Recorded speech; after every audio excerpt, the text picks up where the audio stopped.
Yes, sir. And now we're on.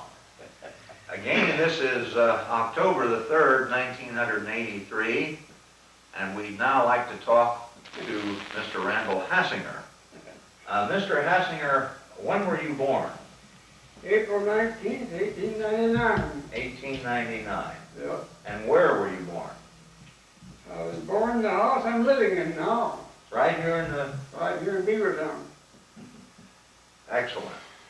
And you probably went to school down at the academy then, or Beavertown grade school. No, I didn't. I went to Bub School. Down at the Maples. Down at the Maples, which is the Maples Valley, yeah. Yes. And we do have some pictures of the Bub School, fortunately, in our archives. Yes. And did you, what year did you begin going to school? Well, when I was 6 years old. Be 1905. Yeah. And how long did you go to school? In 1918. When you were 13? No, that would have been... Well, I went to Bub School. Then when I guess I was 14 or 15, I believe, or 16. Then I went to high school. And where was that? Up here in Beavertown? Beavertown. Down where, across from where I live? No, it was moved up from the top of Mel Bub's store. Or presently above where the First National Trust Bank is now. That's right. What class were you then? When did you graduate from high school? 1918. Class of 1918. Class of 1918. Let's see, who was in that class with you? Oh, boy. Was Hazel Hetrick, yeah. Charles Wetzel, Mm-hmm. Lucille Bosch, Right. John Ramstein. Didn't he go on to become a brigadier general in the Marine Corps? I believe he did. And then he later became the chief executive officer of Corn Products Incorporated. I don't know, but he went to the Naval Academy, right? I believe he was. And then he became a brigadier general. Yeah. He was a brigadier general in the Marine Corps in World War II, and then went on to become a very high officer in a large American corporation.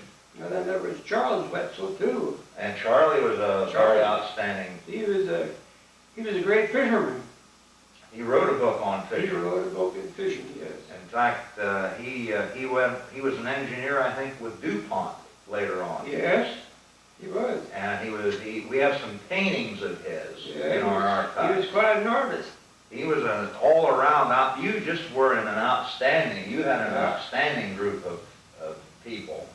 But, that's exciting.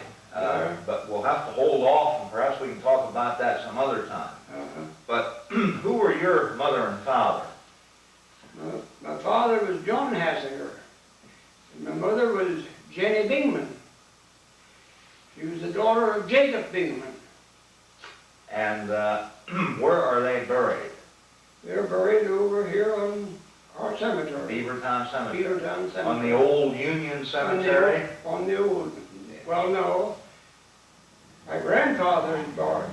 He's buried on the old cemetery, but my father and mother and his brothers and sisters are buried on the new one, the one that James Klein had started over there. Cedar Lawn or whatever. Cedar Lawn or whatever it is. Yeah. Okay. Now, how many brothers and sisters do you have? I have no brothers, but I had two sisters, Esther and Florence. Esther was married to Glaze Arnd, and Florence was married to Frank Hetrick. Right. And we have lots of school pictures with both of them on. Yeah. After you graduated from high school, what did you do?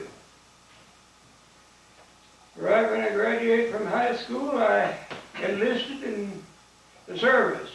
World War I. World War I, yeah. And you went in the United States Army, was it? Well, I don't know what you'd call it. It was Students' Army Training Corps. I went down to Susquehanna University.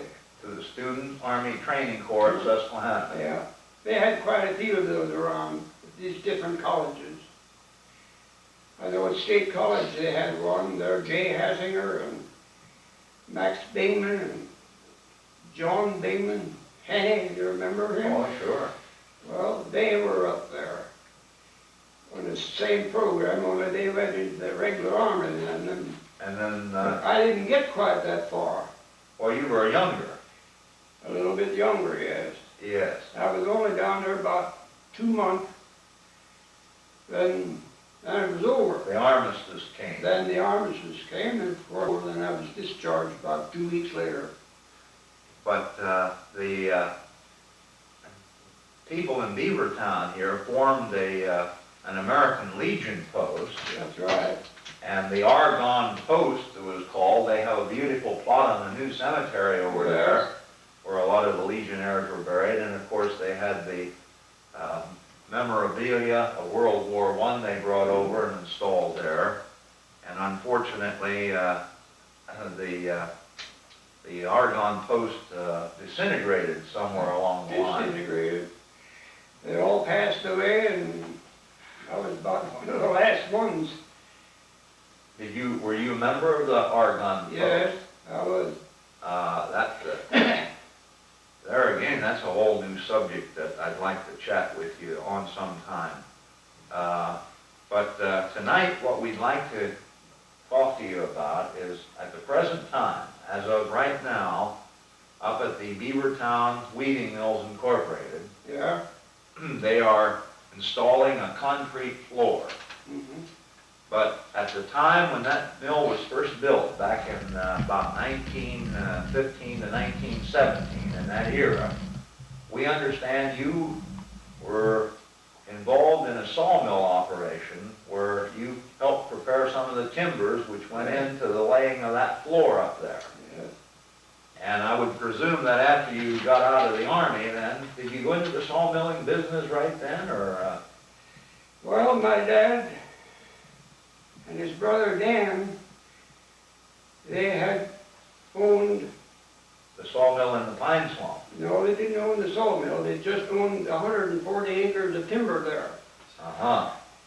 And John Wagner and Rube Wagner, That was, you know, they owned the sawmill, right, and they done a lot of custom work. right. And of course, they done our work, which we brought in there. And we had quite a bit right there for a while. So you actually supplied the timber then, Yeah, which was cut in the Pine Swamp Mill, yeah. and then it was hauled over and put into the floor of the silk mill. We trucked it over. We had an old Republic truck, solid tires, Yeah, yeah. and I think we have a picture of that. we had a trailer made out of the back end of a wagon, you know, just had wagon wheels and put a bolster on it. That's how they hauled them over. We have a picture of a Republic truck Yeah. in a parade, Well, that's it. silk millers on it with flags and all that. Going to Middleburg. Yeah, and that would have been the truck that was used to hold the timber over. That was it. Good, that's interesting to know. That was it.